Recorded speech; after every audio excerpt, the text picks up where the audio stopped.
Good evening, everyone. Thank you so much for joining us for the 12th episode of Coffee Table Conversation. It's the 95th day of lockdown or unlockdown, as we want to call it. While the numbers are increasing, it becomes evident that over the last few years, we have lack of good leadership in all spheres of life.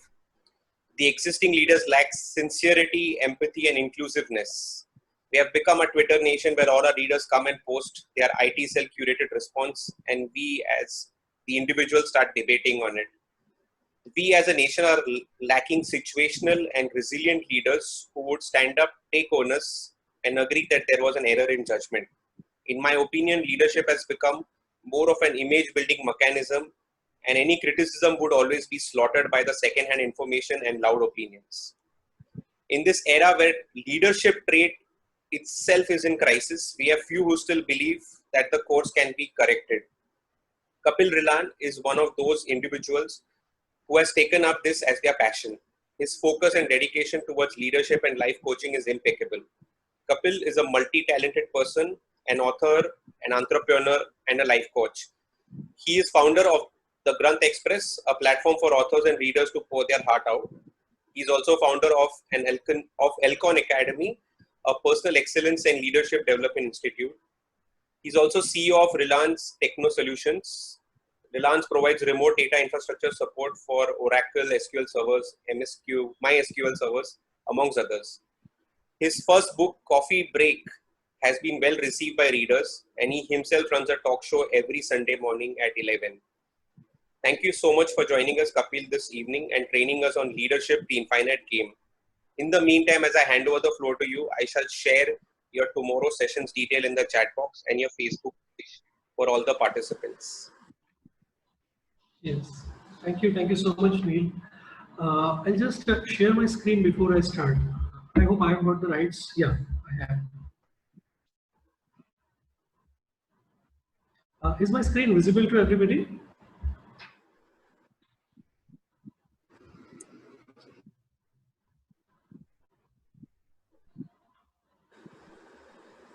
Neil, is my screen visible? Yeah, it just started screen sharing. I mean, the presentation is not yet come up. It's come. So as Neil suggested that it's the 12th episode today, and we have got 12 participants attending the session today. Right, Neil. So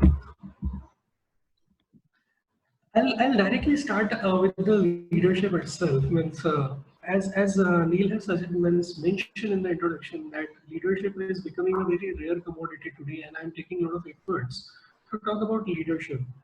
Because leadership is not about the designation. Leadership is not about the fancy titles that we have these days, like CEO, CFO, or means all C-level tags that we see these days. It's not about leadership.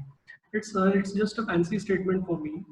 And when I talk about leadership, I have a complete different outlook to talk about leadership. And today I'm going to talk about three levels of leadership. The first is personal leadership.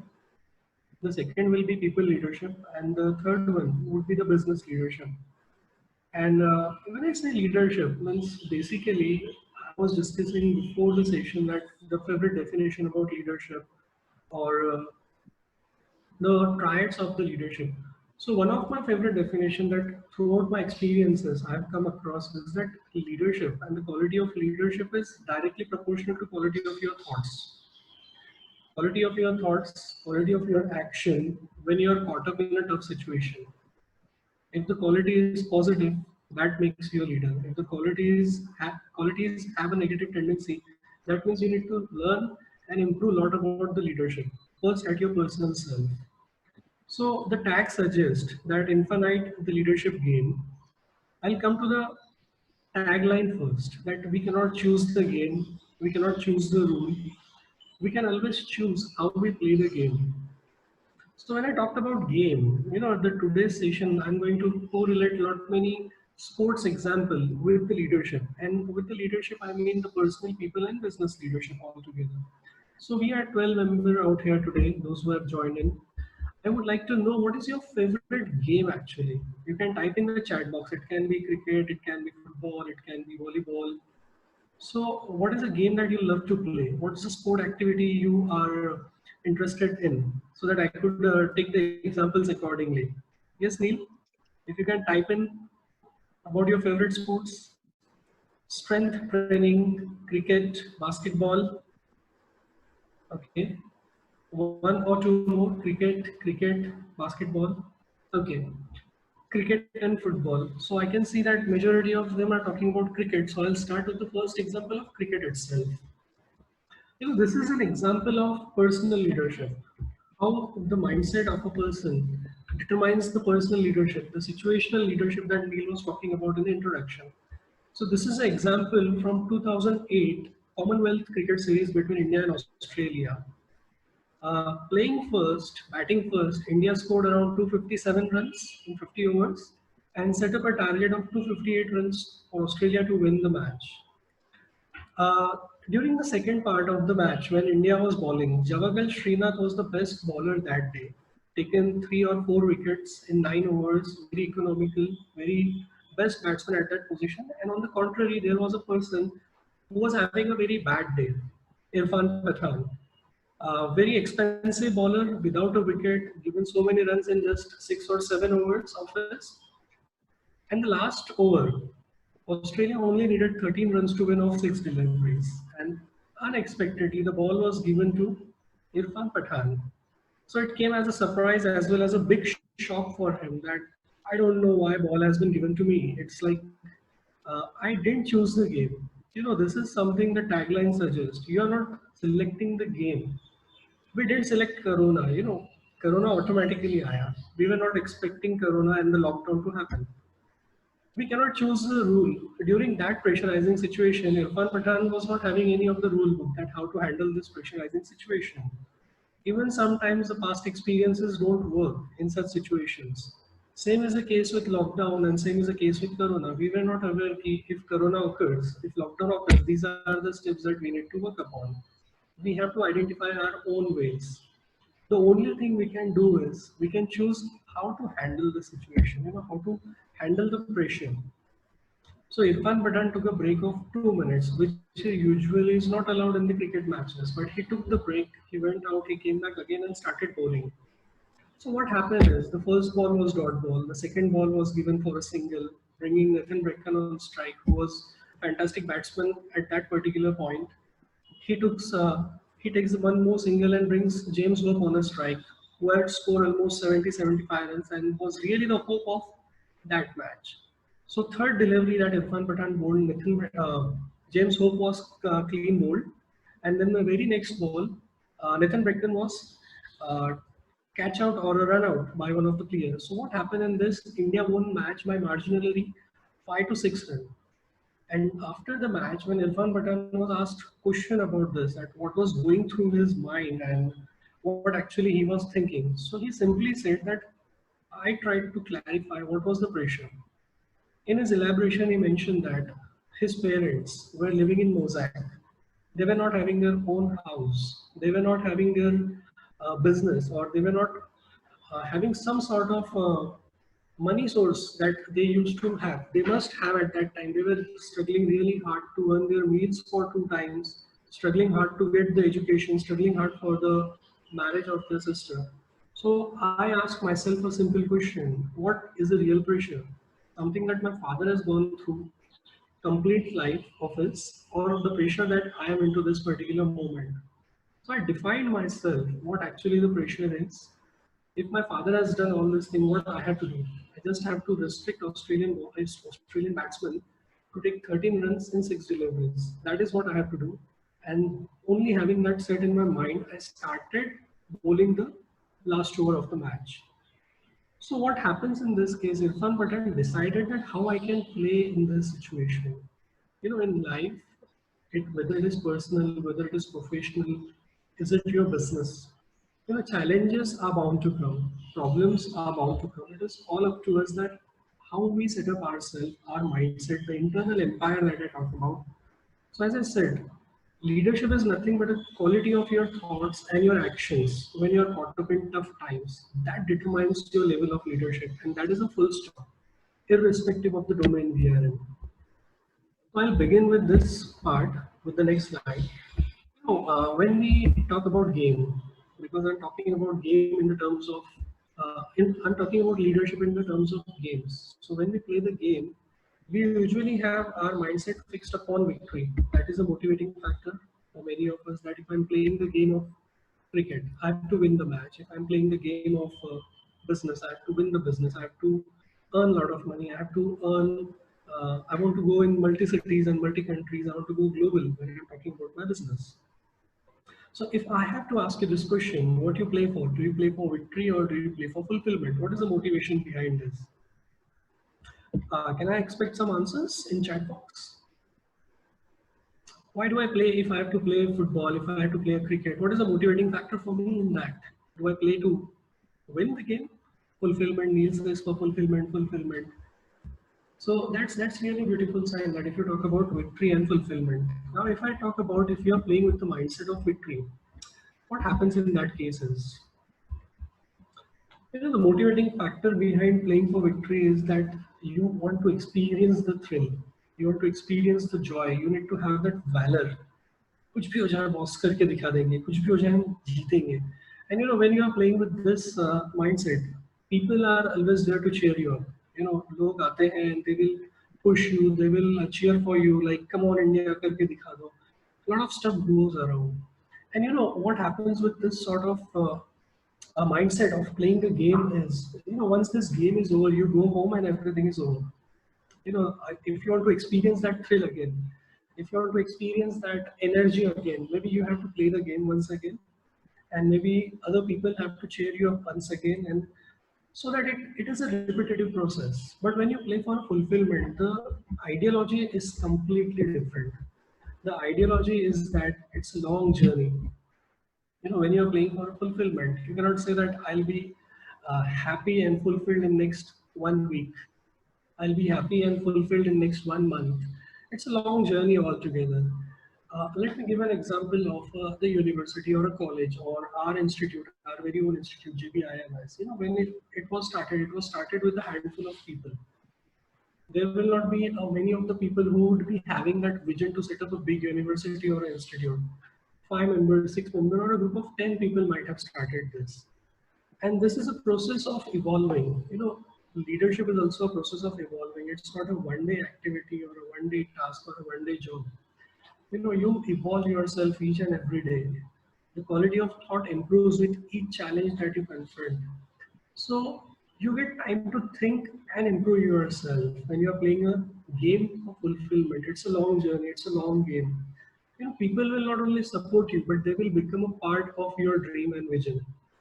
As I said about the university or the institute or the JBIMS, 10 people might have started, but slowly and steadily, when the dream is coming true, people really want to be part of it. People want to contribute towards it. So people will not cheer you up, but they will become a part of you. And the game continues even if you stop playing the game. The 10 members who started JBIMS may or may not be a part of JBIMS today, but still the game of the bigger university or the bigger institute is in continuation.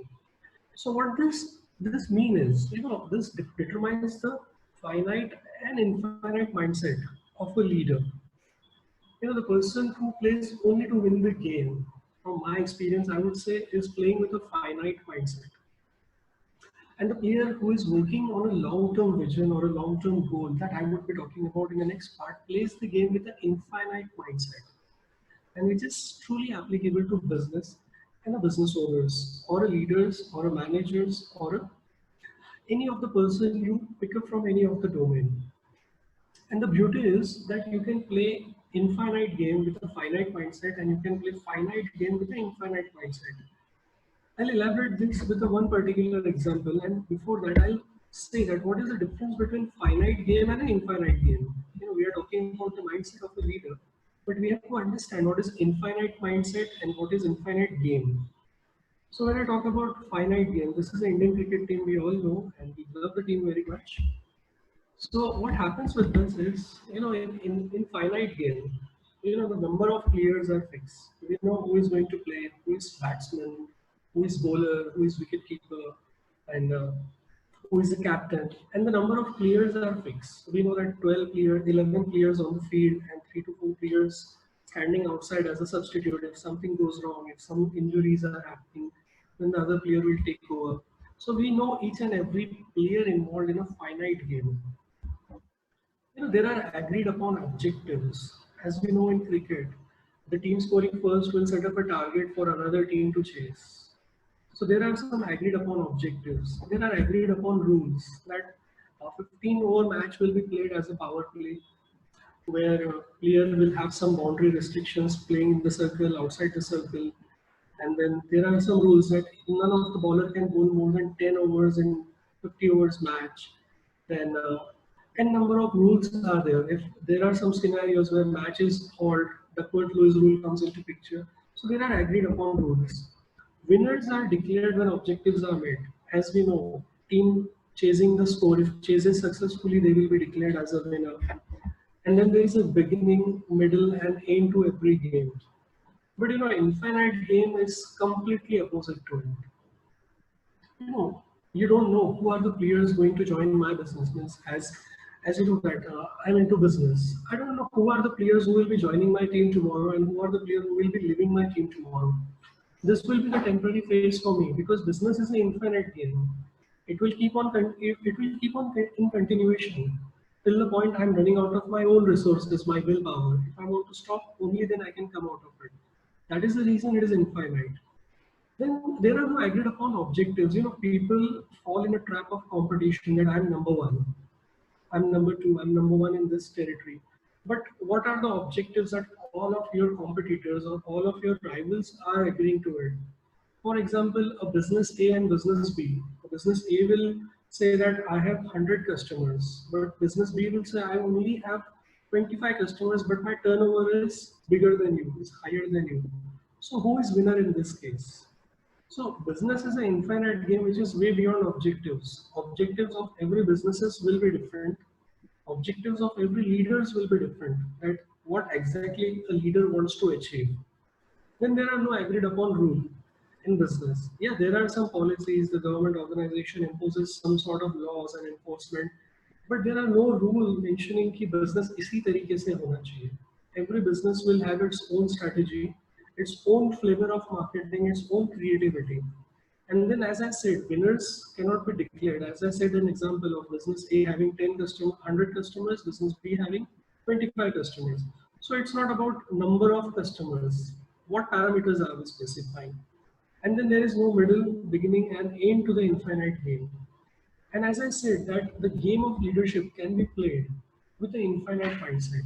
So here I'll give an example of Marwan Attapatu.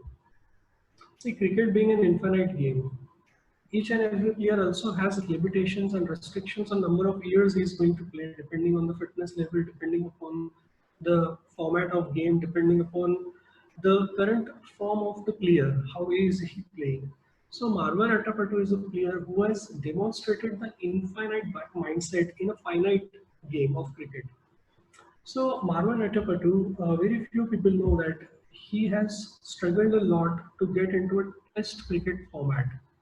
For the first time when he was given a chance to play, the first inning that he played, he scored 1 run, and in the second inning, he scored 0. So selector thought that this fellow is not made for a big matches.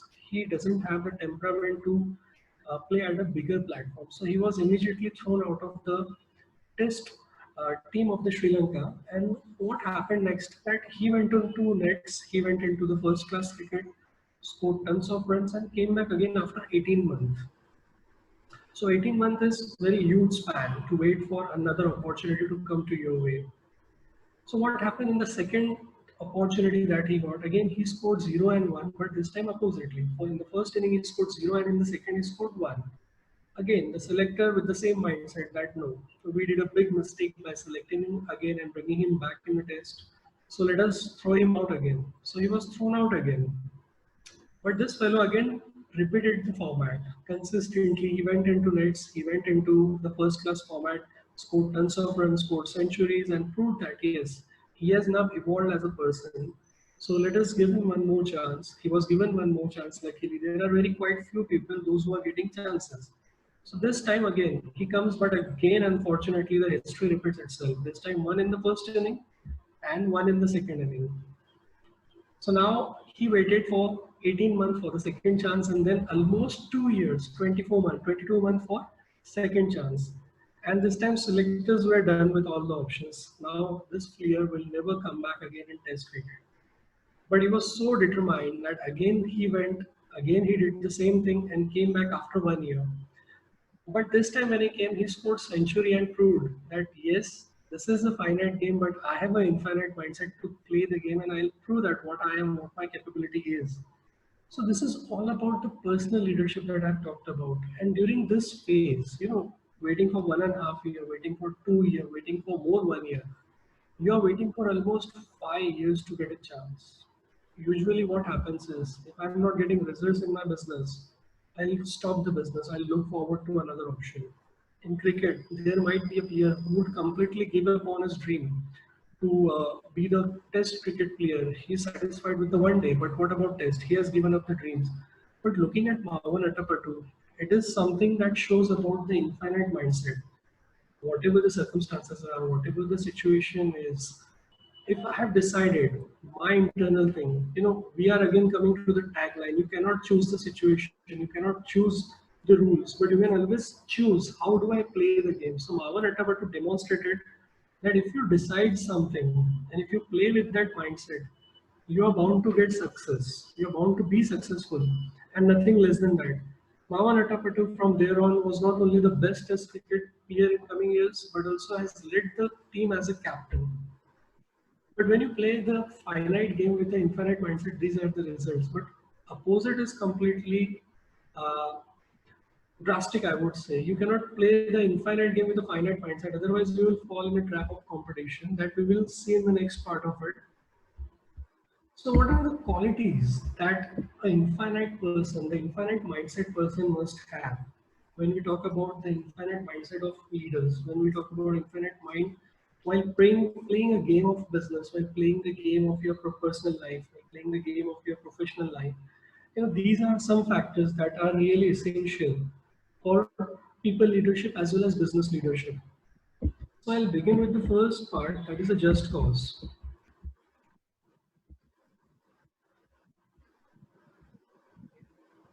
So what is just cause?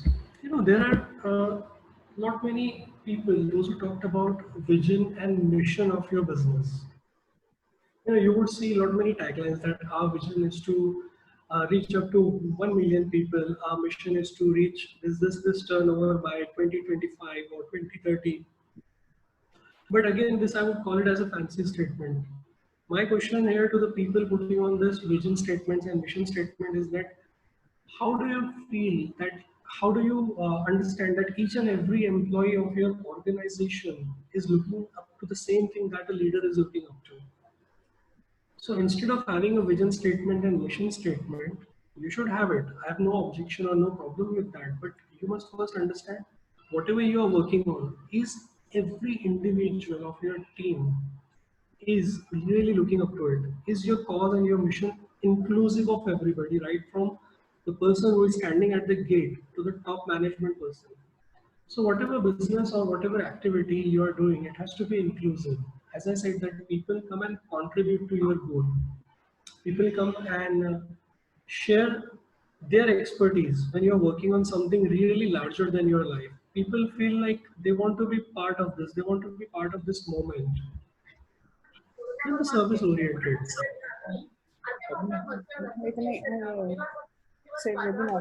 Can we have a mute, please? Can we mute her? St. George's. Okay. So second is the service oriented. When we talk about leadership, the leader must be a service oriented person at very first level himself. And when I talked about self-oriented person, what does it mean? Service-oriented person. So service doesn't mean only something that I'm delivering to my customers or a client outside the organization. It also means that service to the internal client, that is my own team first. My team has to come first. So as a leader, the first share of my time has to be for my team members. The first share of my energy has to be for my team members. The first share of my profit has to be for my team members. If I provide service to my internal team first, my internal team will automatically take care of my external clients. So that is a service orientation part. The example that I'm about to share will elaborate more. Yeah, we talked about resilience. Yes. What happens is many of the people when they see challenges, they try to run away from it. अगर मेरा business अच्छा नहीं चल रहा है, I'll see that I have something another to take care of my finances. But that will deviate you. That will not keep you focused. Your business has to be resilient. Your mindset as a leader has to be resilient. That despite any of the challenges, any of the hurdles, I'll not move on from my vision or my mission. Let's take an example of Mahatma Gandhi. You know, when we were fighting for a freedom, Mahatma Gandhi took the charge. Right, when he took the charge, people were inclusive. People wanted to come and contribute. This was completely service oriented because Gandhiji had a mindset of giving freedom to every individual. It was not only for himself. So it was for each and every person of the country.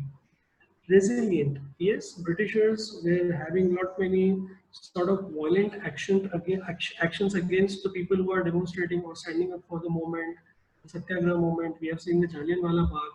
So not many things. I would not go deep into the aspect, but the point here is that we have to be resilient. The leader's mindset, the leader himself, and the business. If we're talking about the business, it has to have the resiliency. Despite the odds, we have to stand up. You know, the education system we were talking about means in these days is really showing the consistency, the resiliency. ठीक है, offline classes बंद हो चुके हैं, but we are doing it online. We are taking use of technology. We are improving our educational skills, the teaching skills, the learning, the approach of students has changed a lot. So this is something called as resiliency. If we are working for a mission or a vision, we should be so focused that challenges are not going to happen. Idealistic, yes, most of the people today won't agree to this term because they feel ki we want instant success. In the time of instant success, people usually forget about the long-term vision or a long-term goal. If I ask any of the person that what is your 20 years vision from now onwards, very few people will talk about it. What is your vision after 10 years? Where do you see your business after 10 years? Very few people will have answer to this. People are so obsessed with the fast results. यार इस company को इतना investment मिल गया, मुझे मेरी company के लिए भी इतना इन्वेस्टमेंट चाहिए. But why? What is your plan ahead? People don't have answers. People leave it up to the investors. कि investment आ गया तो investors decide कर लेगा what is going to happen. But if I'm standing for my own cause, my own mission, it has to be idealistic. It has to be larger than life. See, these are the examples. Apple. Apple will not say कि यार investors मिल गए तो मेरा business का जो होगा देखा जाएगा. People are taking it as an inclusive. People want to contribute. People want to innovate. People are service oriented, resilient. You know, these are some examples. Those have gone through a lot of tough times in their journey so far. Right from the founders being removed from the organization, taken back again. When you talk about Nike, the second example that you can see here is it's completely service oriented. You know, Nike advertisement, if you have seen, they will never talk about we are a good manufacturer of shoes, we are a good manufacturer of sports equipment or sports accessories. They will celebrate the athlete, they will celebrate the sportsman, they will celebrate the achievement of the sportsman, they will give all due and respect to the athlete whom they are portraying in the advertisement. But what happens in this case is people really feel something is really amazing. People want to come and buy your product. Same is the case with Microsoft, and the same is case with the Granth Express that we have taken the initiative of. You know, our platform is for readers, writers, and the people who want to express their heart out. It is completely of the people, for the people, and by the people. It is resilient because we also started small and slowly and steadily we are growing, and it's really an idealistic approach that we want to reach as many as people as possible, but we are not in a hurry. We are not defining the key 2025 तक हम 10 लाख लोगों को touch करेंगे because our game is totally infinite. It's for every people from every background, irrespective of their gender, irrespective of educational qualification, irrespective of the profession they are into, because we are sticking up with the idealistic approach of liberating the thoughts and emotions. Those are hurdles towards leading you to a happy life. So our goal is very idealistic. We cannot put up in a number format or we cannot have a targets defined for it. So as a leader, if you are leading your team, if you're working with the big organizations as a manager or as a team leader or a project manager, you have to understand that are your team inclusive? As a manager, I should ask my question that if I'm working on a project, if my team, if even a one person is not feeling a connect with that particular project and is not willing to contribute, it is something that I need to work upon my leadership skill. As a leader, am I taking care of all my team members? Am I service oriented to them? Am I resilient? Means if there are some challenges my team is facing, am I there to motivate them? Am I there to inspire them? Or I'm just a manager कि यार कुछ भी हो जाए आप ही मुझे sort out करके दे दीजिए. Is my leadership idealistic? So these are the questions that first leader should ask himself. Moving on to the next component, it is very superb example that I'm going to ask about to the cricket fans just now that the first IPL series that was launched when the IPL was first launched, there was a team where we had the players like Virat Kohli, Chris Gayle, AB de Villiers, and one team. Can somebody say which was that team? What was the name of the team? When we had the first IPL series launched. Yes, can someone answer in chat box? Yes, cricket fans.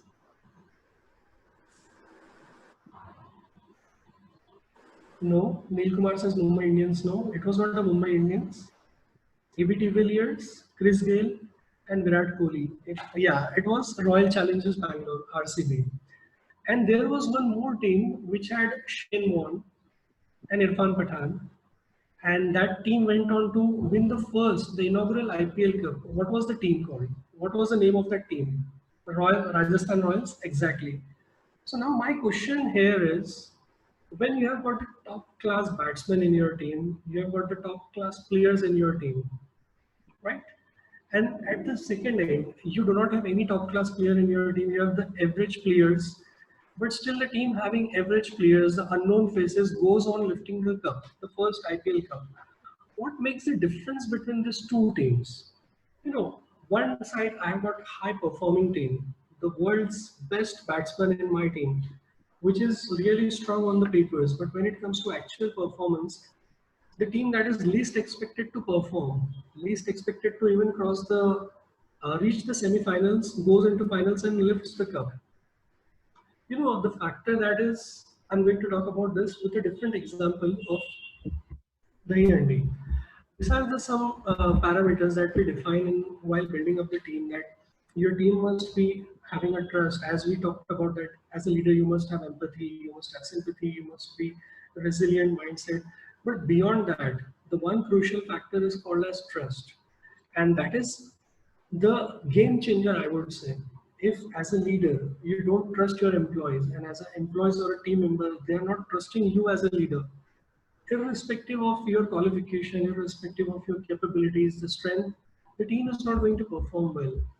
I would like to elaborate this with this particular example of the ND, one of my favorite sports that I've grown up not only observing it but playing it myself, and even today, I really wait for this particular day so that I can at least see how things are going. If not, I'm able to play or not, but I really love observing this game. The first principle of this game I'm going to share with you through the example that we talked about RCB and Rajasthan Royals. So the first crucial lesson that I would like to talk about is A is always greater than R. I would reiterate, A is always greater than R. That is, ambition is always greater than resource. When we talk about trusting teams, and when we talk about high performing teams, irrespective of the resources, whether I have it or not, this game teaches me a lot. Dahi Handi, very limited resources are available. You do not have a training facilities for it. You do not have any safety nets or the safety things. The practices and the actual games is almost equal. That you try, there are chances that you may fall down, you may get injured. So resources are very less, but the ambition of every player is high. That makes the first contribution towards building high performing team. So you must ask your team member that I'm able to look this goal, this is my objective. Irrespective of resources, are you able to see this vision? Are you ambitious enough to what I am up to? If not, again, you have to go back to the basics and let them explain that this is something that I'm looking at. You have to improve upon your leadership mindset to help him understand what is the cause that you are standing for, what is it you are doing, what is it that he's going to benefit out of it, what is it that society is going to benefit out of it. So forget about the resources as Rajasthan Royals had, but their leader, the Shane Warne, the best captain during that phase, was able to inculcate the ambition in their mindset. That look, buddies, even if we don't have resources, but we can aim high. That is the reason behind even Australia cricket team to be dominating the cricket world for so long, so many years. The second lesson that I would like to talk about from Dahi Handi is that the team of Dahi Handi, there are different people with the different sizes, with a different body type. Some are athletes, some are overweight, some are tall, some are short. So even as a leader, you will have your team like this. Some might be capable enough, some might be educated, some might be not proficient, some might be innovative, some might be like those who only love the routine task, routine activities to be done. So Dahi Handi teaches you an example that each and every member counts. So is the case with the organization. Each and every member counts. We cannot say that this fellow is not performing, so let us not include him in the next project. Okay, this person was not good enough in the last project, so I don't want him again in my project to continue with me. So as a leader, first you have to understand that each and every player is different. Each and every player has got a different mindset. You have to try to build the best in him rather than criticizing or rather than just leaving him apart from your team and keeping him separate, isolating him. So don't do that. You learn from Dahi Handi that every player has his own role to play. Overweight player will always stand at the very first foundation level. Then there will be a semi-athlete people who will be taking the second level of Dahi Handi hierarchy. Then there will be the third level, which will be highly athlete, and the top level would be the person who is really light in weight but is really sharp in uh, picking up the grips, standing tall despite of the slippery things that are happening around. People are throwing water on it. So this is how you have to understand. You have to understand that each player is different. And the third component that I would like to talk about from Dahi Handi is that problems are bound to happen. Situations will be tough for you. In fact, when you're performing well, there would be more people trying to pull you down. You might have seen in the Handi also that when the layers are being formed, some people watching the game from balcony try to throw water on you, so that there is a slippery around there and there is a chances of players falling down. At that time, none of the player will look up and say कि uncle जी आप पानी फेंक रहे हो वो illegal है या फिर वो rules के खिलाफ है. You cannot do like this. They are so focused, they are so ambitious, they are so determined to reach up to the top that they will overlook these hurdles and they will again form the hierarchy. So this is something really a critical thing that you have to understand as a leader, as a team member, that problems are bound to happen. You cannot stop, you cannot blame, you cannot move away from the game. So this is game that teaches us about the group leadership, the people leadership, and why this people leadership happens and why the hierarchies are formed and successful.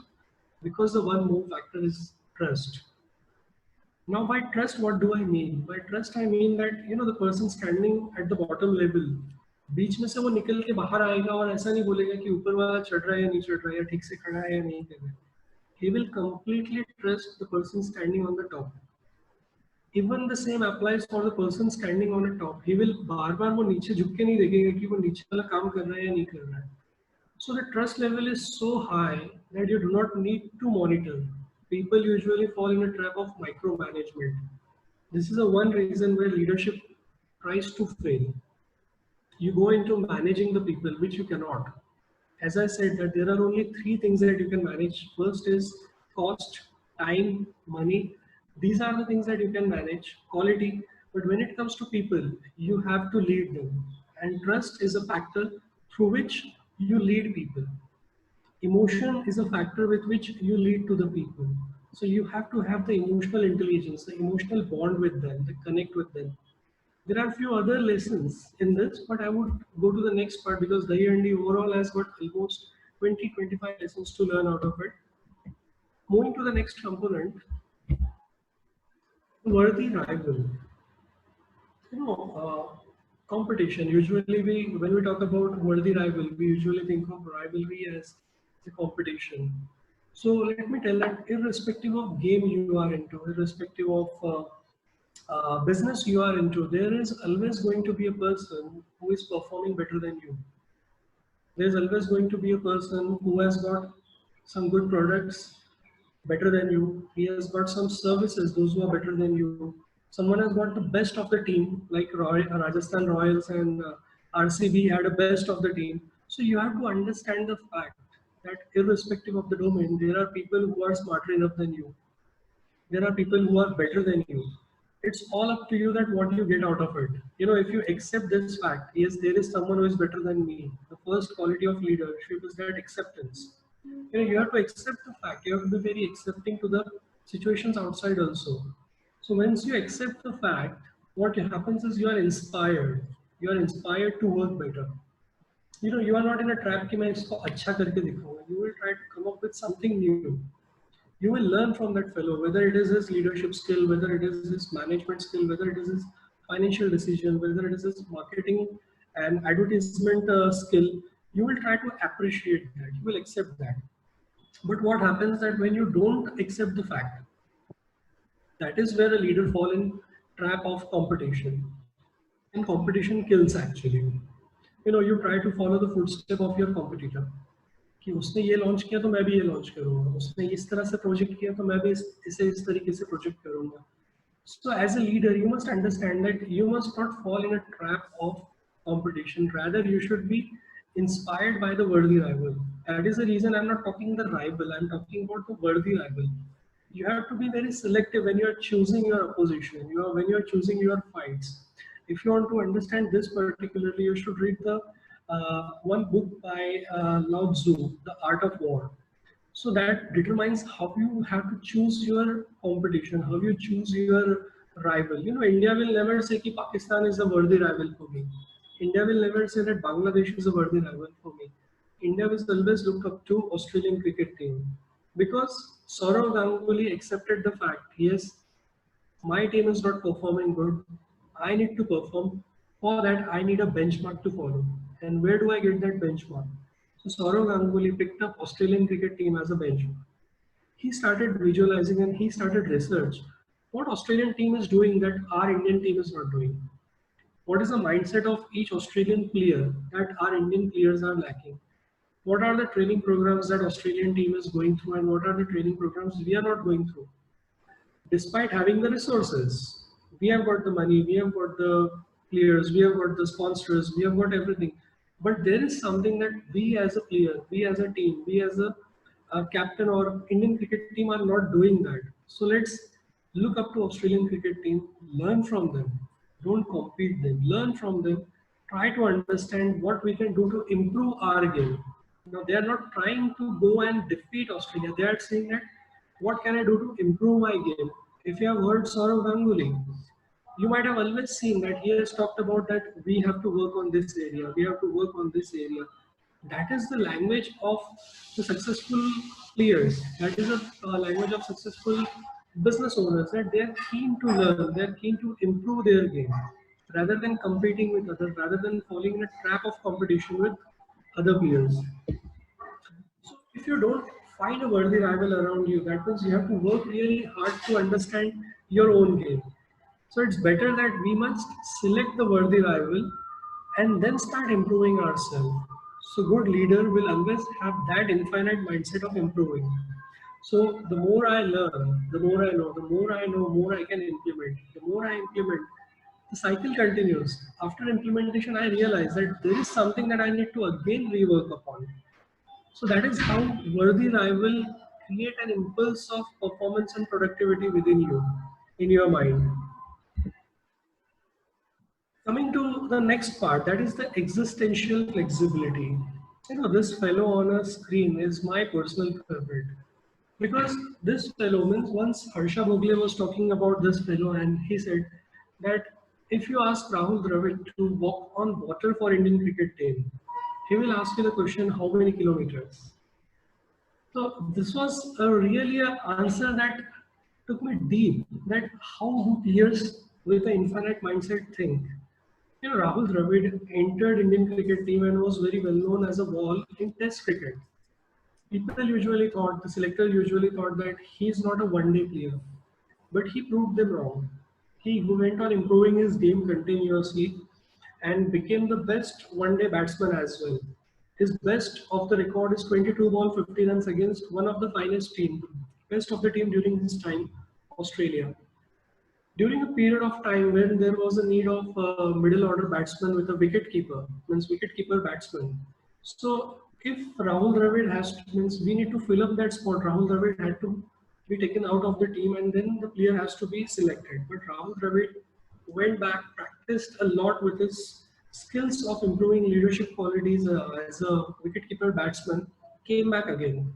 Over a period of time, he went on becoming the Indian captain as well. So what do I mean to say from Test cricket batsman to one day cricket batsman, and from one day batsman to wicketkeeper batsman, and then also he played T20 matches. So he has adopted his style. He has adopted the changes in the game.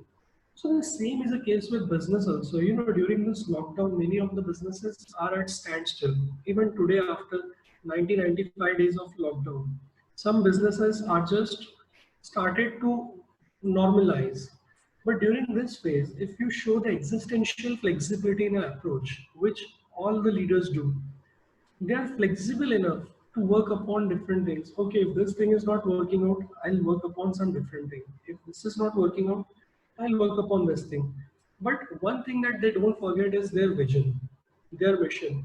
They will not change the vision or they will not change the mission. You might have always heard about the things when you are failing down, don't change the goal, change the path. So this is something called as existential flexibility, that you should have a different approach to handle the situation. This is called as a flex. You know, if when I'm talking about many businesses are at standstill, but if you closely observe, there are many businesses who are flourishing as well. So what you have to do is you have to change the business model. You have to change you have to create that innovation in your business so that there is a flexibility in your approach, but your vision is not changing.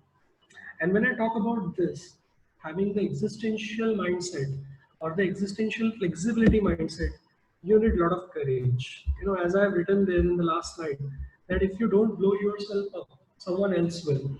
Because people fall in love with their ideas so much that even if there are any hurdles, if there are challenges, they are not willing to leave that idea. They want to be sticking to it. It takes courage to leave something for a better and most bigger than that they are about to come across. So courage is not something like it's not about just making money. It's not about having investors on the board, and it is way beyond your imagination. As I said, that the mission has to be idealistic. Mission has to be larger than your life, which has nothing to do with timeline. Which has nothing to do with money.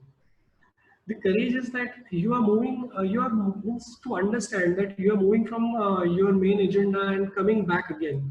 You know, the persistency I talked about, Marvin Attapattu, you know, he was knowing that if he fail, he may not get another chance, but still he was very focused. He completely brought his energy, he brought his focus to one single point, that I want to play the game. You know, there are chances that you may try to forget why you started your business. There are chances that why you are doing what you are doing. But the courage is to accept that fact. The courage is to accept the failure and then again stick to it. You know, each and every failure, every setback is a learning experience for you. Only if you have that observation and only if you are ready to work on that failure. You know, leadership is usually talked about when there are problems. You know, if things are normal, why do I need a leadership skill? Because all the things are being taken care automatically. I do not need to possess a leadership skill. When there are tough times, there actually is a lead to be taken. You know, I'll just give an example. You know, most of us might be having an experience that we are stuck up in a rain, and there are so much people just honking and honking and honking, and no one is there to help us out कि traffic को release कैसे करवाना है. And after some time, say for 10-15 minutes after that, you see the traffic is slowly and steadily being shifted and things are normalizing slowly and steadily. And as you move forward, you see a small child standing over there and giving directions to the vehicles. कि auto वाले को वो बता रहा है कि आप यहाँ से जाइए, and then बस को वो बता रहा है आप यहाँ से जाइए, and then he's saying so for some people to stand also. He's a kid. Just imagine a kid of 7th standard or 8th standard, but he's giving the direction. So what is happening in this case is that fellow is not a trained traffic police, but still is giving the direction. Okay, he doesn't have the authority to guide people, but still people are following him. So what do I mean to say that every individual person has leadership within himself or herself? It's just that you have to go and take the charge. If there is a problem, leaders automatically emerge. If there are the worst situation, leaders are visible automatically. Now, here it's not about the previous experience. Here it's not about the situation that you have handled or not. Here it's not about the designation. It's not about the training also. So it's only about if there is a problem, are you solving that problem or not? And if you have the solution, do you have the courage to execute or not? So that are the 5 qualities that I discussed about leadership. That is just cause, building up the trusting teams. Then we have talked about the existential flexibility. We talked about worthy rivals, and then there is a courage to lead. This brings me to end of the topic. Now I would like to discuss about the questions, the challenges of your leadership. And if you have any question through all this format, I would love to talk about that. So over to you, Neil. Thank you so much, Kapil. That was a very thorough presentation. Anybody in the participants can ask questions by raising their hand, and we'll ask you to unmute, and you can ask your questions. In the meantime, as people ask, I'll ask you a question. Is in today's pandemic, what we are facing, we are currently there is another level of leadership which is going on, like I said in my opening word, which may be looking as leadership, but it isn't leadership as such, as I feel. It's something like an image building that is happening. And how do you break, and you notice that there is an error in that leadership? That's one part of the question. And the second I want to ask you is, people normally get shied away from taking responsibility. Leadership means you take a lot of onus, you take a lot of responsibility, you might always be willing to sacrifice also, and also be willing to take the credit and blame also. You have to stand for everything. And I think we all get very shied away from that, the criticism that follows through, that we don't want to be the bad boy. So, if you could throw a light at what should we do, and how can you answer, these kind of problems if you face, because eventually at one day somebody has to be a situational leader at some point. Exactly. So as you said, first of all, that why people shy away from this thing, I would say that fear of failure, fear of being criticized. When Mahatma Gandhi started a revolution, don't we think that उनको भी कस्तूरबा गांधी ने बोला होगा कि भाई पहले अपने घर पे देख लीजिए फिर देश के बारे में सोचना, right? उन्हें भी कहा गया होगा. But here is something that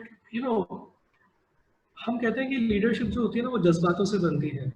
You have to have that strong emotional thing connected with the cause that you want to stand up for. Poverty.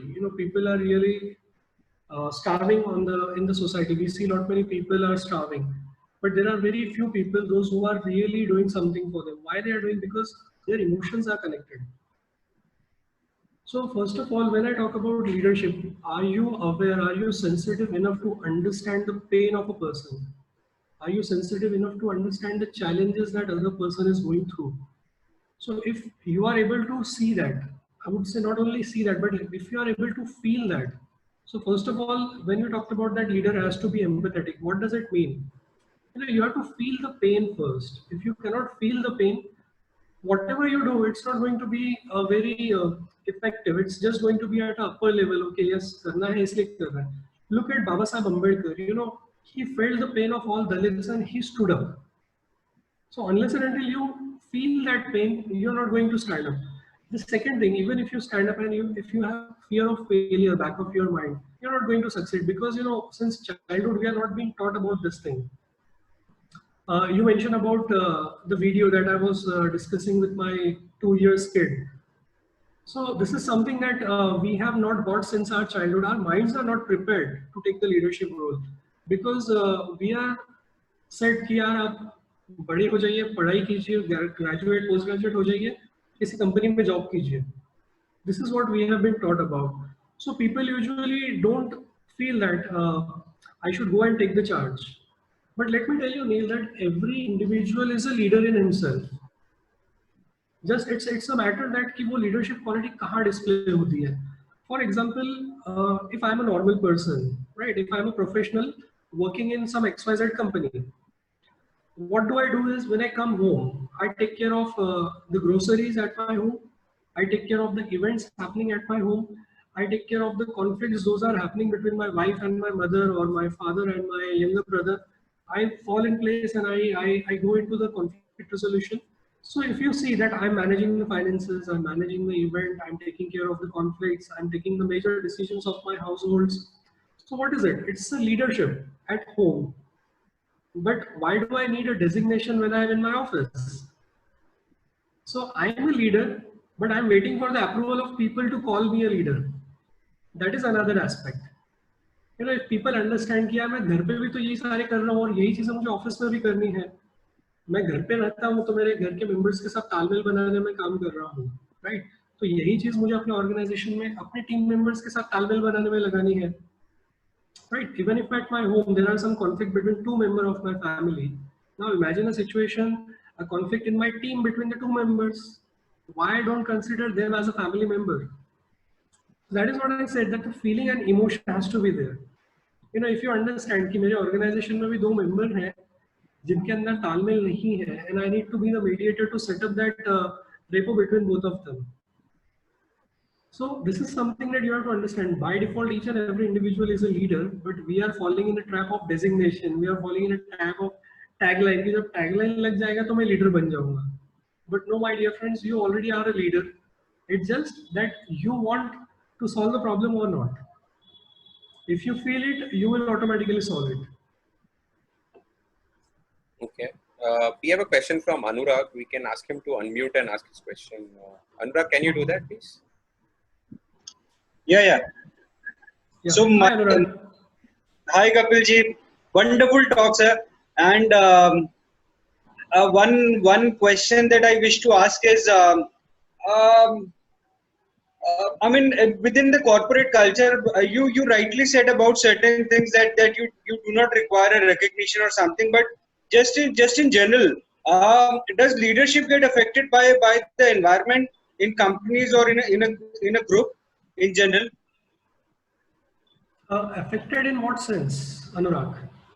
I mean, there is someone who can be a leader, right? Can be a leader, who should be a leader are two different things. But who can be a leader, but the environment is not such where he or she can flourish. Can you put some light on this thing? Yes, definitely, Anurag. See, what happens is mostly it happens in a bigger organization where there are a number of hierarchies, where there are a number of levels of the management positions. So internal politics may come into picture, and then there are chances that people with the good qualities are kept away because there is a fear again. You know, as I said, a worthy rival. People are not able to digest the fact that someone is doing better than them. I already covered that in a worthy rival. You know, when you are showing your leadership skills, there are chances that some people are afraid of you. यार कल का बच्चा आया है और आज मुझे सिखाने की कोशिश कर रहा है. This is the attitude of most of the senior members, and that is my experience. I've seen in many of the organizations. Whenever I go in the organization as a trainer or as a coach, there are these chances that यार मुझे अभी पता है solution क्या है, मेरे पास idea है. Even Rajendra was talking about this, that I've got the ideas, but my senior manager doesn't allow that ideas to penetrate within the organization or penetrate within the team because he thinks that his standard practice we should follow that. But yes, Anurag, it really affects the internal politics, affect the surrounding effects, the culture that you have set up in the organization is really important for leaders to flourish. Because leadership is not about keeping myself a leader. As a leader, my role is also to create more leaders, to create a scope for people to take over when I'm not there. Otherwise, it's like कि जब तक मैं हूँ तब तक मेरी दादागिरी चलेगी. Otherwise, what will happen is, so yes, your question is really valid, and the culture leader must definitely work on building up the culture of creating more leaders.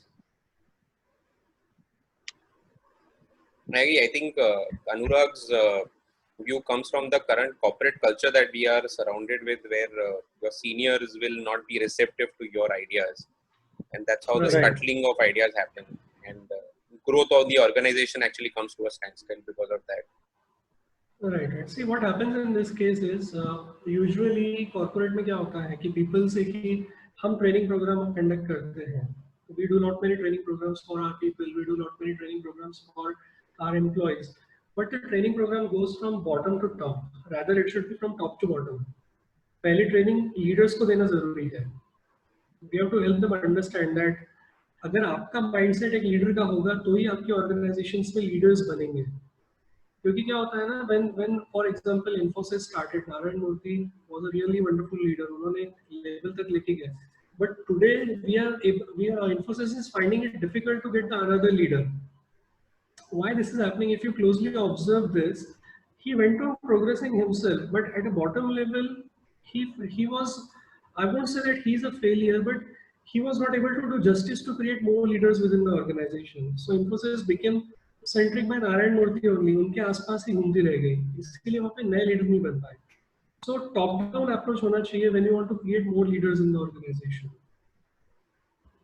Right. A very interesting question from Suyash. We can ask Suyash to unmute and ask this question.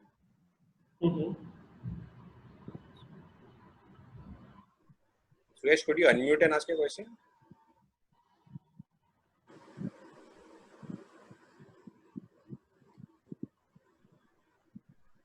Okay, I think I'll ask on behalf of him.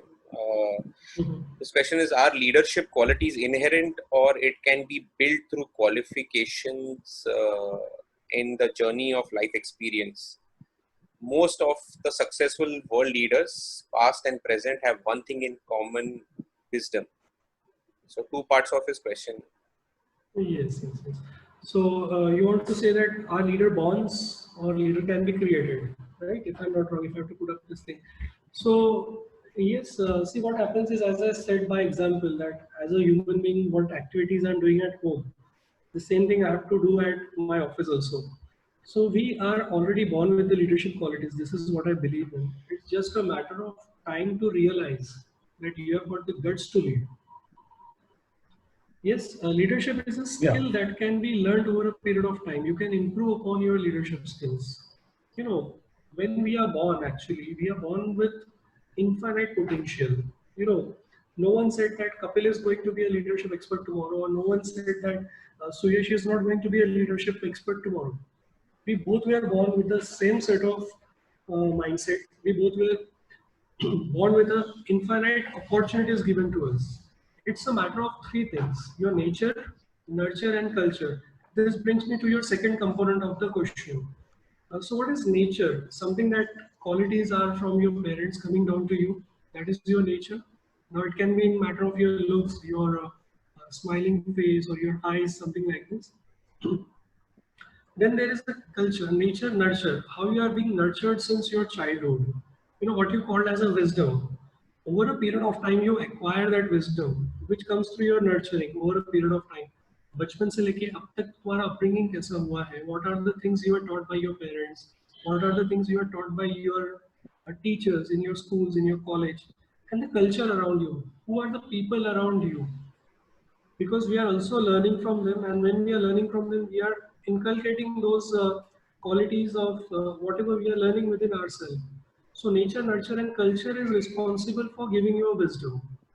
So when I talk about wisdom, when do we get wisdom? It's not only about reading leadership books or reading or following some motivational speaker. Wisdom comes with the experience. The more experiments I do, more challenges I see, there are chances of failure. The more I fail, more knowledge I gain, more wisdom I gain over a period of time.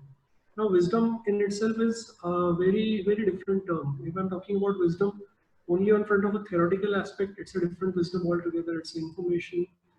If I'm talking from the perspective of experience, the wisdom of experience is completely different. Because as I said in the earlier part, that you are not given any manual.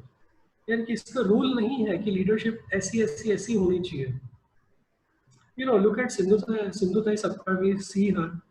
She's a leader in her own domain. If you listen to her, she speaks in Marathi. She's not wearing a professional attire. She's into sari. So it means right from her looks, right from her language, but look at her work. Look at the cause. Look at the way she's taking care and she's working on her mission. That demonstrates leadership. So leadership का कोई rule book नहीं है, कोई definition नहीं है, या उसके लिए विजडम की भी जरूरत नहीं है. See Dhirubhai Ambani started with working on a petrol pump पे अटेंडेंट का काम करते थे. Can we say that this fellow has a wisdom, but over a period of time, through experience, through trial and errors, through experimentation, उन्होंने वो wisdom acquire किया. So we also have got the same opportunity that if we want to improve our leadership skill, as I said, leadership skill है. It's just a matter of fact कि मुझे वो realize हुआ है and I'm taking actions on it. I'm improving myself as a leader. I'm gaining the wisdom. Thanks, Kapil. That really answers most of my doubts. And the nature, nurture, and culture, I think, really answers the question. Thanks so much. Exactly. Yes. Thanks, Neil, for taking that question. Thank you, Suhas.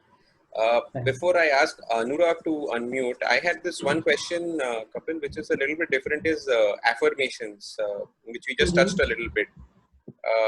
How important do you feel affirmations are in your daily life, and should every individual do some some 7-10 sentences of affirmations every day to maintain that positive levels and create a mindset, because it's all about the mindset. Exactly. Affirmation are really essential, and see, it's not a new thing that we are doing. We have been following this since ages, and it's not about 7 or 8 times. Our parents always had taught us that Gayatri Mantra din mein 108 bar read कीजिए. So what was that? Since childhood, we are affirming every day 108 bar mantra करना, that is affirmation. And why we used to do that? Because it created a positive atmosphere around us. It gives us a positive mindset to lead our day, to begin our day. We started our activities with the prayers. So affirmation is really essential. Why? Because see, I would correlate with the previous question itself. Nature, nurture, and culture. My culture today is as such that whenever I go out, I see lot many people talking about their problems. I see people talking lot many things about their challenges, their failed relationships, their failures in business. No one is talking positive. So where do I get that positive culture from? So it's all up to me that I create a self-talk for myself. And whenever I talk to myself, I only talk about positivity. To make it more simple, I would say that if you are a gardener and you have built up a garden, there are not many flowers in your garden, and you are nurturing them very much with love, with affection, with care. And you have put up the compound wall against to protect it from the external sources coming and disturbing. What will happen if someone comes in and try to pull out the flowers, try to pull out the plants that you have taken so much efforts to raise them up? It will create a havoc. Now just consider your mind as that garden. You're creating a lot many positive thoughts. You're creating a lot many positive, energetic thoughts within yourself, and someone comes from outside and keeps disturbing you again and again. So that is where you have to have that affirmation, the self-talk with your own self every single day, and you have to maintain that. And once you do it for a few days, it becomes a habit. It becomes a part of your personality. So it is really essential, Neil, to have that affirmation. And why I recorded that video, you talked about that video, because child brain is like a sponge actually. It soaks whatever comes in his way. If I put up water in a sponge and I squeeze it, it will give away the water. If I put up the oil in it and I squeeze it, it will give away the oil. Now just imagine his brain is a sponge. If I'm putting in positivity and when I squeeze his mind. Now what do I mean by squeezing his mind? That if I put him in some difficult situation, nothing but positivity will come out of his mind. But right from today, if we have negative thoughts, negative tendencies in our mind, and our mind is soaking those things, and when we squeeze our mind, when we are in difficult situation, what negativity will come out? We will keep blaming the circumstances, we will blame people, we will blame the system, we will complain about that. कि यार मेरे साथ ही ऐसा क्यों होता है? And that is only reason that we need to have the positivity and the positive stuff going on in our sponge. I agree. I wanted to ask mentorship question, but Anurag already has a question. So Anurag, can you unmute and ask your question? Right. So my question to Kapil ji is, in case if somebody wants to inculcate the leadership qualities within him or her, what do you consider is important? Whether he or she should have a mentor or an intent to serve. See, it's both way around. You cannot go on judging every person on basis of his merits and his skill set. Sometimes what happens is many of the people have tried lot many things, but they have not achieved the success. They might have got the mindset, but they have failed to demonstrate that on the field. So even that person can be a guide or a mentor. There is a beautiful statement that I came across recently, that once a father says his child that don't listen to me just because you feel I'm right. Just believe me because I have done so many things wrong in my life that I have experience at this moment to talk about it. Rightly said. Right. So what happens is when you're talking about the mentor can be anybody irrespective of what you are doing. He can be a person from a completely different domain, but with a lot of experience in his life. Or it can be a person who is expert in his domain but has very limited experience, but still he has some ability to guide you. So when you are in conversation with anybody, when you are sitting close to a guide or a mentor or a person, he has that aura, he has that persuasion skill to impart what other people are not able to impart in your mind since long time. So for example, I'll give my example. I met a person called as Aliyavar Ilamdar. I met him during 2018. And many of the people, see, being a coach and being a trainer myself, I have a habit of talking a lot. I would accept the fact and I would agree to it that trainers usually speak a lot. And whenever someone asks a question, we have answer ready for it. We have examples ready for it. And through our experience, through whatever we have read in so many books, we try to justify that. So whenever I used to figure out that I want to go and get coaching from this particular person, so whenever he used to teach me, I used to confront him with my logic and my answers. But when I met this fellow, Aliyavar Inamdar, he is completely different person. He is into PWD, working in a different sector. But when I sat together with him and when I started discussing with him, he only pointed out very clearly that Kapil, पहले सुनना सीखो, फिर बात करना सीखो. देखो बात करना बहुत आसान है, सुनना डिफिकल्ट है. सो रियल लीडर और a real mentor will understand what is your weak point and he will not shy away from showing it to you. A real leader is like a mirror who will show you yourself कि देख भाई तू ऐसा है. So if a person is able to show you your real face, he has a tendency to guide you. He has a tendency to mentor you, or he has to be the person who can take you to a different levels. But these people are really hard to find, I would say, Anurag. Right. Thank you. Okay, I agree on mentorship. Mentorship, I think, is important. Just to know that if you're on the right track or right path or not, just to get yourself corrected at that moment. Before we take Suyash's question, I had a question on leadership. Is your inner calling extremely important when you take up any of, so I have seen a lot of people, like one of the examples you give is Gandhiji, and his inner calling happened when the episode happened in South Africa. And that was the moment of he saying, you know what, I'm going to bring that change. If you do Martin Luther King, the same instance. So these all leaders, all of these are driven by one moment of realization, and that becomes their goal, or that becomes actually the burning fire. Is that really an important part of being leadership? Now we are talking about people leadership more than personal leadership as such. Right, right. Yes, Neil, absolutely. See, as I said, कि जब तक problem नहीं है, तब तक leadership की जरूरत ही नहीं है. You know, everything is going smooth, and I'm really enjoying everything is happening around me. And one fine day a problem happens to me, and then I realized कि यार ये problem अगर मेरे साथ हुआ है तो कल किसी और के साथ भी हो सकता है. और जब किसी और के साथ हो सकता है, ये emotional feel जब मैं connect करता हूँ, then this becomes my calling. Gandhi ji was feeling कि यार अगर इन्होंने मेरा इंसल्ट किया है, कल मेरे देशवासियों का भी इंसल्ट करेंगे, जो मुझे बिल्कुल सहन नहीं होगा.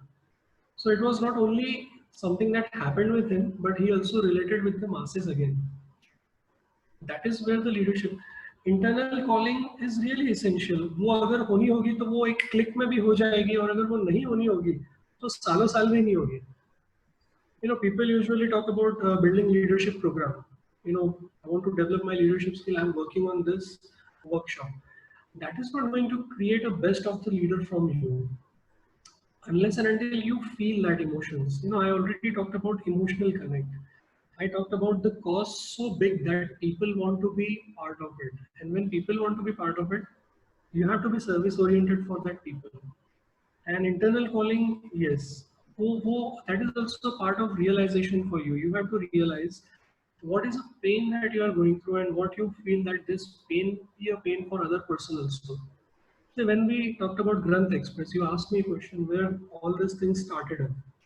As I feel that many of the people are going through many problems in their life, but they are not able to express. Let's take an example of Sushant Singh Rajput, which has recently occurred.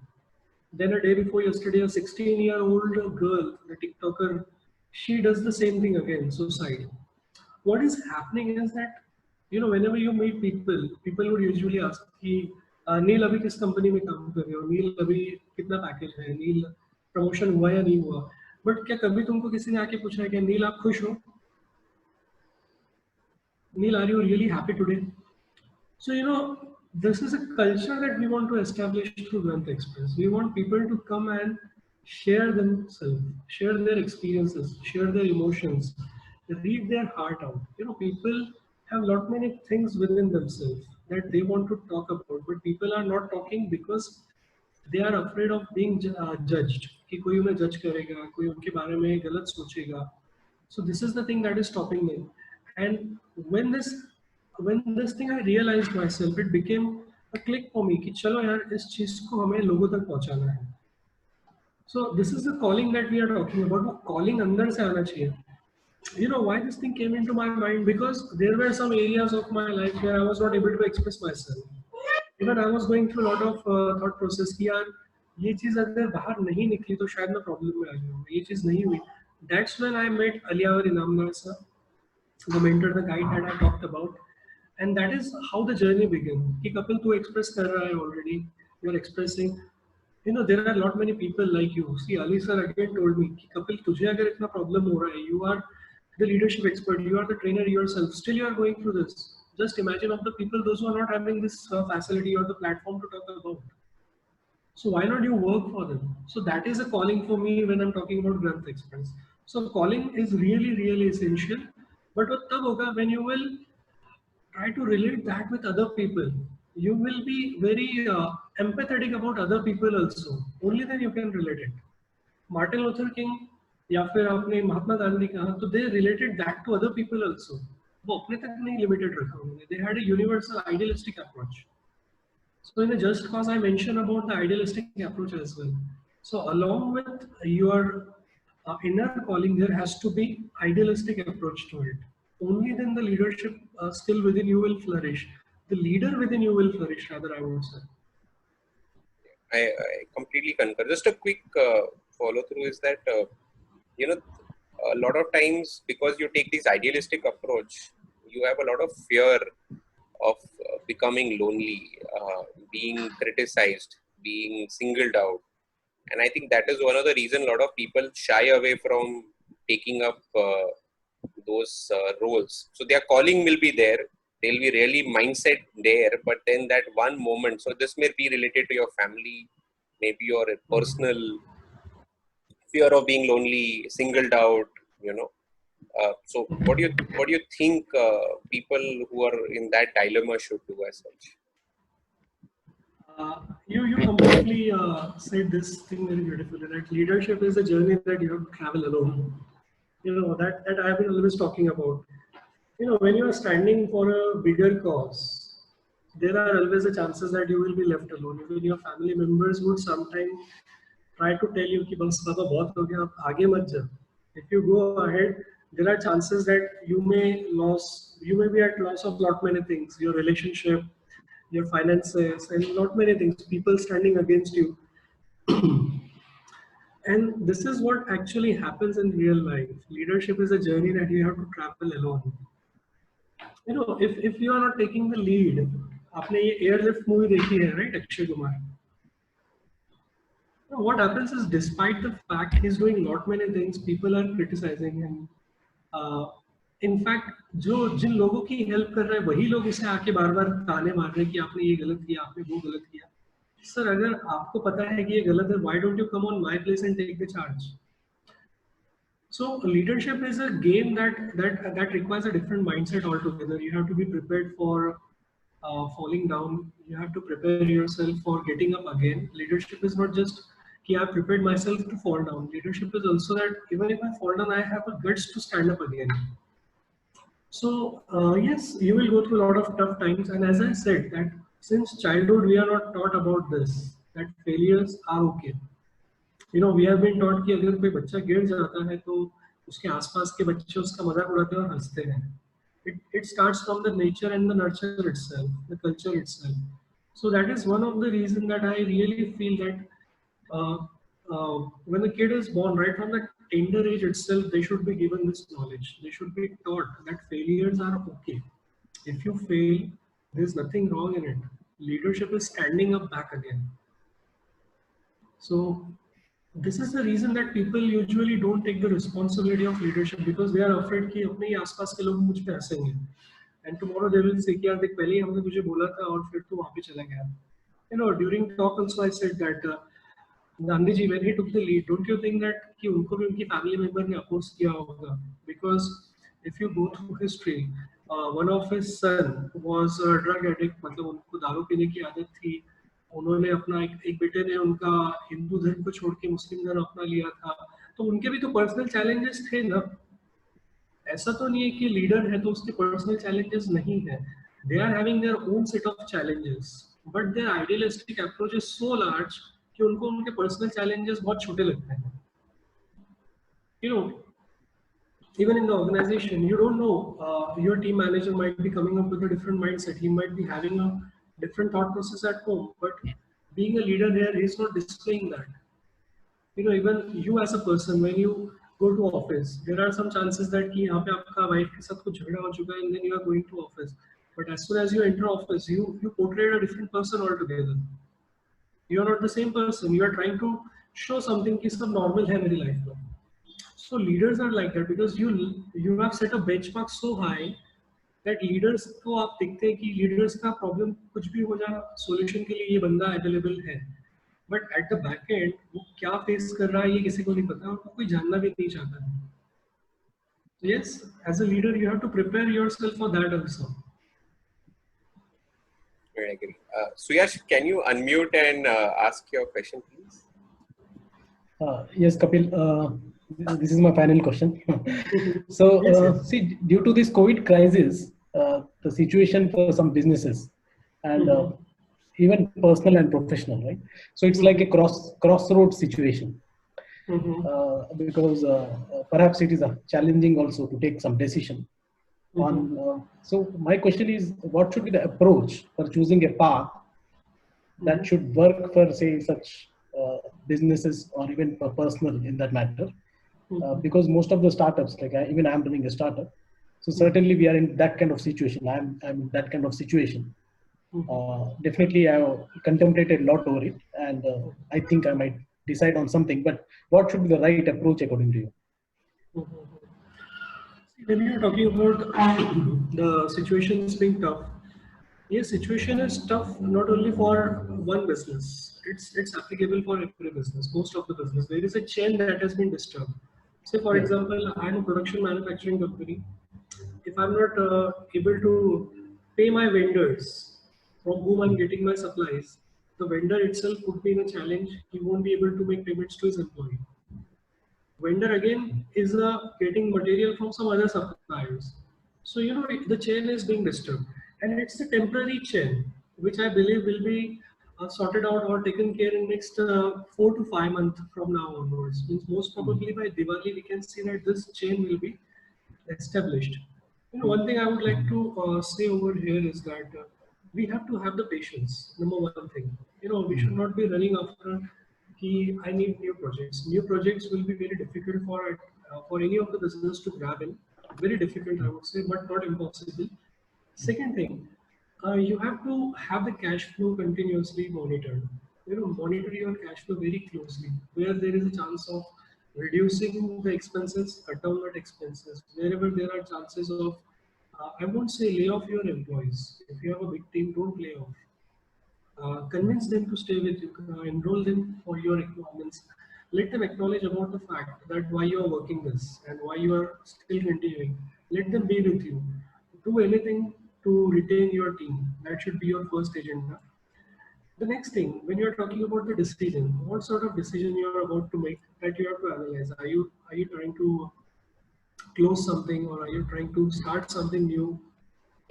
See, in existential flexibility component, I said that change your path, but don't change your goal. When you started up your organization, there was some goal, there was some mission, there was some vision. Stick to that vision. Don't change the goal or vision, because that was something that you really wanted to happen in future. So don't kill that dream, don't kill that thing. Have patience, go slow and steady, because many of the experts have said that 2020 year will be the year of just sustaining yourself through the tough times. So if you overcome this sustainability phase, everything will fall in its own place slowly and eventually. So if you're thinking that what should I do and what should not I do, I just want to say that remember a quote from the fellow Prakash Iyer, one of the book he has written on leadership. He says that the leaders are like tea bag. To know how strong they are, put them in a boiling water. So this is a boiling point for every business owner, not for you, not for me, but for everybody, including me. I'm also into multiple businesses. I know the challenges that I'm going through. But one thing is for sure that before making a decision, any of the decision, think for 7 to 8 times, work on paper, try to figure out what can be done, how this phase can be just ये समय कैसे निकल सकता है, just इस चीज पे focus कीजिए. Patience is key, persistency is the key, and the determination is the key during these phases. That's what I can say. I think yes. I'm kind of in the same path. So patience, of course, and persistency. Fortunately, my team members have that kind of confidence in me. That is one of the pro points which I have, and hopefully we'll maneuver through these difficult times. Only thing is, of course, there are some cost cutting measures which happened in the company, but I guess our team members are fine for that. I mean, they are okay, and they think that in future there will be a good prospect for the company just after this time is passed through. Diwali is the limit for it. After Diwali, everything will be flourishing. Don't worry about it. Yeah, I'll give you one example. When I was reading the book by Simon Sinek, the same situation occurred during 2008. Right, 2008, we have seen a lot of disturbance in the economy, and Simon Sinek was having a discussion with one of the CEOs, and he was against laying off his employees. कि यार मेरे पास तकरीबन 1200 लोगों का team है, और अगर इस सिचुएशन में 1200 लोग चले गए, अगर उसके 50% भी चले गए, 1200 लोगों की टीम बनाने के लिए it takes lot of efforts. It's not a 1-day activity or 2-day activity or a 1-year activity. Correct. So the solution that they came up with was really amazing. You know कि कुछ लोगों का बहुत सारा loss हो, that I remove everybody from the organization, या सभी लोगों का थोड़ा थोड़ा loss हो. Mm. What does it mean that instead of laying off people, what I'll do is I'll tell people that I'm reducing the salary, a small chunk of their salary of everybody. इससे Correct. क्या होगा कि जो हमारा team इतने सालों से बना है वो टीम इंटैक्ट रहेगा. Yeah, these are very few people who will think in this term during this time. Otherwise, I agree. you have seen, you know, we are looking at that many of the jobs, people have started laying off from their company. इससे क्या होगा कि disturbance create होगा, which will be very difficult for organization also to build up new team. Agree. Because people are smart enough कि यार बुरे समय के अंदर ये बंदे ने मुझे छोड़ दिया था तो मैं तो इसके पास जाऊंगा नहीं अभी. So this will be the first doubt on your capabilities as a leader. But if you do something like this, that you bring your team together and let them understand. देखो यार आज की सिचुएशन ये है, लेकिन अगर हम आज साथ में मिलकर काम करते हैं तो फ्यूचर हमारा वेट कर रहा है. Future is waiting for us. So Absolutely. this is the thought process that every entrepreneur should have today. Also the transparency to the team managers. So whatever like prospects we are discussing in the external business streams. So transparency that this is what is working out, these are what is discussion. So in that way they are engaged and they feel excited about it. And that also makes them, to be binded with the team. Exactly. I would rather suggest you make a presentation of Dahi Andi.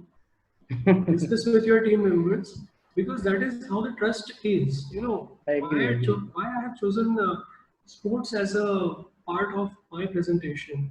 That is the reason, because sports teaches you the team building activities. Sports teaches you the trust. Sport is full of emotion, full of feelings associated with it. Winning Absolutely. games, losing games, the bonding between the team. So you should make a presentation. So thanks for that suggestion. Thank you. Yes. Yes. In alternate, you can ask Kapil to do a presentation. Of course, I So would love if we can share a couple of slides, that will be good. I'll share my complete presentation with you, no problem. Thanks so much. Kapil, we have a question from Jasmine. Before I just go ahead on that, this conversation with Suyash just gives me an instance. What happened recently is this Telegraph Calcutta was laying off people. So they asked one of the senior editor called Pankaj Bandopadhyay, if I'm not wrong, I'm getting the name right, saying, identify who are the weaklings, and you have to let them go. So as a leader, Pankaj went back to the chief and said that, I'm putting down my papers. He says, because my team members have, ABCD responsibilities, and I think I can manage, but I don't think they can manage. So for my salary, you can at least retain 3 more of them. So I put down my paper. That was one instance. And second, I'll recommend everybody to watch a movie called, if I'm not wrong, the movie's name is Flash of Genius. Flash of Genius is a story of an entrepreneur who created the intermittent wiper. That is your wipers which you have on your car, and the car wipers moved around. Okay, so Ford stole his IP. Ford Motors stole his IP, and so he found it very unfair because it was his idea that the wiper will work intermittently. So he challenged it before the court. And that whole challenge and the whole painful process, his family leaves him, his wife leaves him. But at no moment he said, this is mine, this was my discovery, this was my invention, and I deserve recognition towards it. And finally, Ford had to actually compromise with him because it was his invention, and which Ford had copied it, saying that this is nothing but just a normal, thing that he has done. And so he won a very big lawsuit in the 1960s. So if anybody has the inclination, they should watch this movie called Flash of Genius. So the next question is a very difficult one. What do you think? Who do you think was a better leader, Dhoni or Sourav Ganguly? Now that you speak, Jasmine is asking this question. Okay. So Jasmine, who is your favorite one? I would like to know first. I don't know. Jasmine sent this to me privately saying I cannot unmute if she can. Yeah, it's Dhoni for me because I've grown up watching him more closely. So Dhoni is the best captain and the best leader, no doubt about it. Yeah, basically, both of them have a different qualities altogether. Dada, Saurav Ganguly, Dada. He himself is called Dada because he is very aggressive. And on opposite side, Dhoni is called as Mr. Cool. So he's not very aggressive. He is aggressive in his style. But if you have to ask my personal opinion, I would definitely go with Dhoni because Dhoni came from a very normal background. He came up from a very humble background. He was about to get, means he actually got job in railways.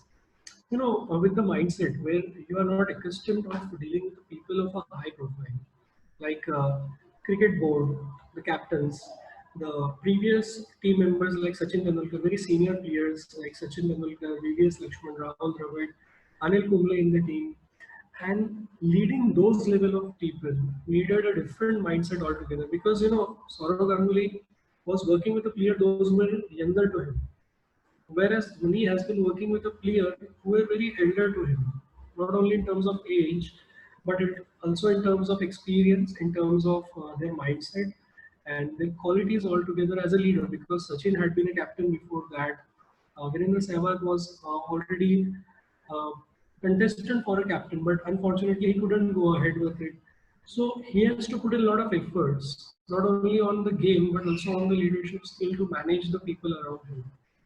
So that is one quality that separates him from Saurav Ganguly. So Dhoni, of course, your favorite one? Okay. We are heading towards the end of the session, so I'll quickly ask you the 5 questions which I think these are what I call five. So, one unique thing that you did during the lockdown, which your family will say, well, we never expected him to do this. Uh, I have really experimented a lot with the teaching techniques to my 2-year-old kid. Means one of the things that I did was like teaching him ABCD in a different format. Means people usually teach A for apple, B for ball. So what I did, I tried to create a set of positive words like A for amazing, B for brilliant, C for courageous, D for dashing, E for elegant, F for fabulous. So this is what I did, and this was least expected, not for my family but from myself also. Well, this is really And interesting. This is very interesting. yeah, and I've come up with different techniques of teaching in lot many things. Means I'm teaching him numbers, but I'm not teaching him 1, 2, 3, 4. But I'm teaching him in a reverse order from 1000 to 0. So Okay. these are the things that I'm doing in a unique way. Well, but I And think the you can first see, one is very interesting. Sorry, go ahead. yeah, I hope yeah. the 2-year-old is able to pronounce those words. Absolutely, absolutely. You should check out my Facebook page. There I have posted around 3 to 4 videos, but you'll have to scroll a bit because a lot of posts are there on my Facebook profile. He's able to pronounce the quotes of Swami Vivekananda as well, very well. Oh, that's great. This will be a game changer and kind of revolutionary in school education. I already passed it on to not many people. In fact, on my YouTube channel of Granth Express also. So So that's if you want, I great. can narrate it completely for you to note it down if you have that time. I've shared Thank them you. the Thanks. link. I've shared them the link of your pages. So, and I will email all of them separately on my emailer list, which I Yes, do. yes, yes. Okay, Kapil, one book that you would recommend everybody to read. If it has to be one particular book, then I would recommend Bhagavad Gita. That one must read because that's not a book, I would say. That is a life guide for everybody. Whether you are a business owner, whether you are looking to improve your parenting techniques, whether if you are looking to improve your relationship with your wife, improve the relationship in your organization. If you are a psychologist, if you are a scientist, if you are a mathematician, if you are a computer professional, for every individual, Bhagavad Gita is must. If you ask me for a one book, but for leadership, if you want some books, I can recommend like it has to be The Infinite Game by Simon Sinek, The Difference Maker by John Maxwell. There is one beautiful book I recently read was 40 Rules of Love by Elif Shafak, then The Mind of Leader, Prophet. So these are the books that are really amazing books to read. Finding very interesting is the books, couple of books that you have recommended have overlapped with our previous guests, and they have recommended the same book should be read. So very Yes. interesting. One event in your life which you believe that changed you as a person forever. Actually, I am evolving myself every single day. And if I have to personally talk about this, so Anil, I've seen many downs in my life, then I've seen ups. Right from my childhood, born in a lower middle class family, my parent had to struggle a lot while raising me up and my siblings. And there are a lot of expectation from a child that पढ़ेगा लिखेगा और फिर job पे लगेगा तो सारी problem solve हो जाएगी. But my mindset was different. So job लगा लेकिन जॉब छोड़ दिया और बिजनेस शुरू किया. So opposition from home started, opposition from wife started, and failures in business. Then growing up myself every single day, learning new things. So I believe that there is no such incidents that has not taught me anything, but my whole journey has been a life-changing experience for me. It's a roller coaster ride that I've gone through, and I'm still going through, and I'm really enjoying it. So not one particular incident to mention, but yes, series of incidences. I'll take this as you are being very humble and downplaying it. Okay, as a successful person, what is your daily routine? I usually don't go with the plan from time to time. This is but I ensure two things that I must do every single day. The first is 1 hour of reading books every single day, and 1 hour of active thinking and planning.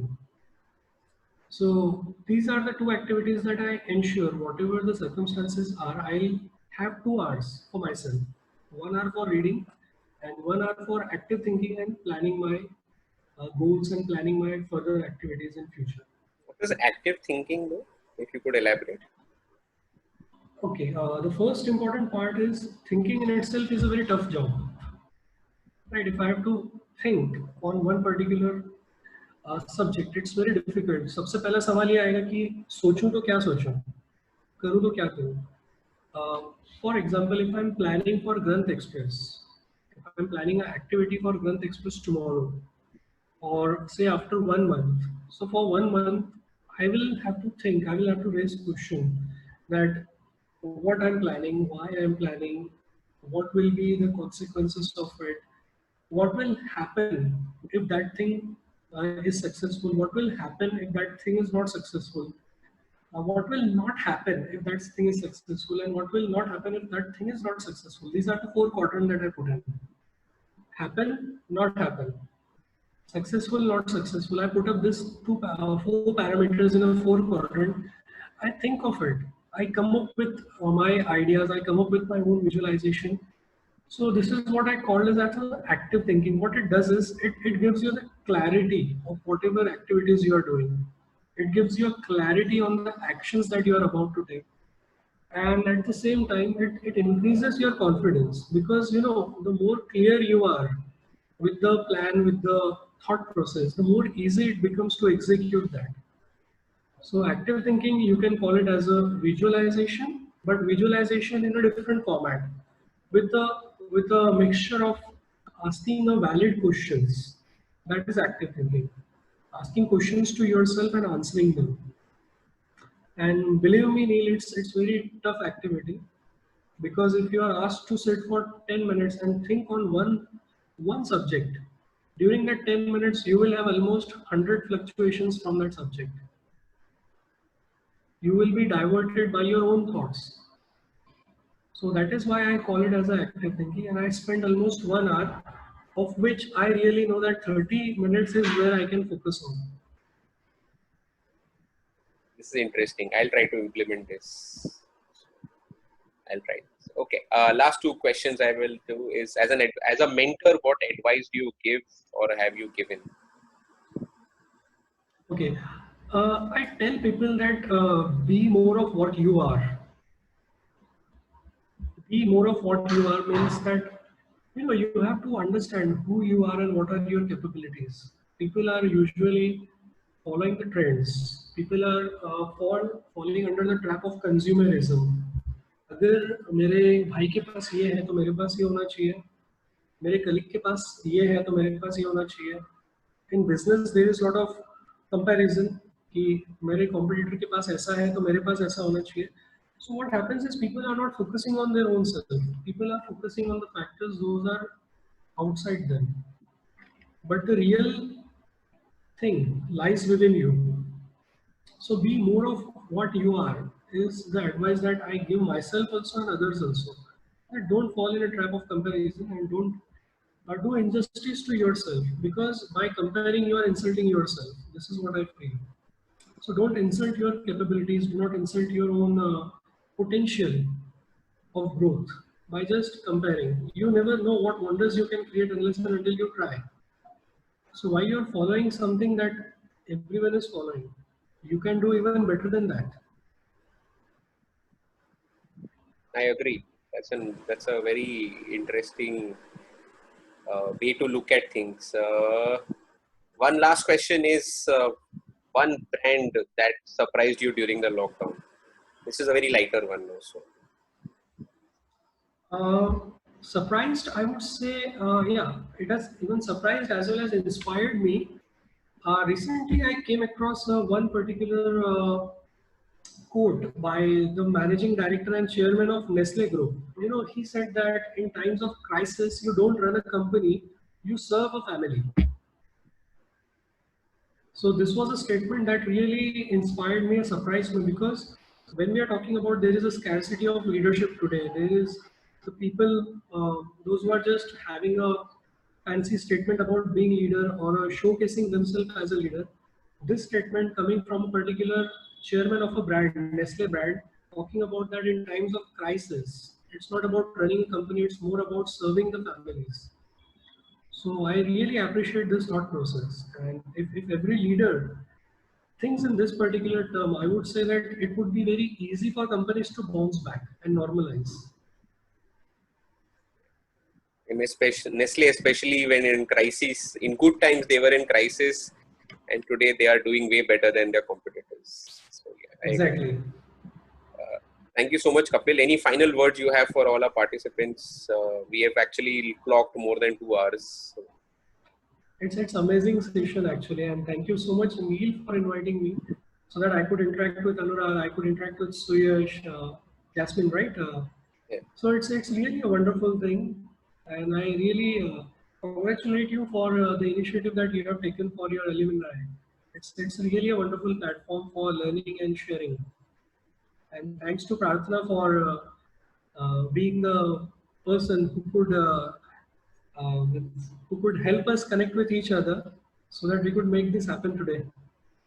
Yeah. Thank you so much, sir. Thank you, Prarthana. A big shout to Pratna for that, for arranging this meet between me and Kapil. So thank you Thanks, so much. Neil. Thank you so much, Kapil, for joining. It's been such an exciting interaction that we have had. And I see you tomorrow morning for your session when you are conducting one. So I see you there. And we hope to see you soon in person and learn some more, things from you soon. And I wish you the best in your life and hope more success comes your way.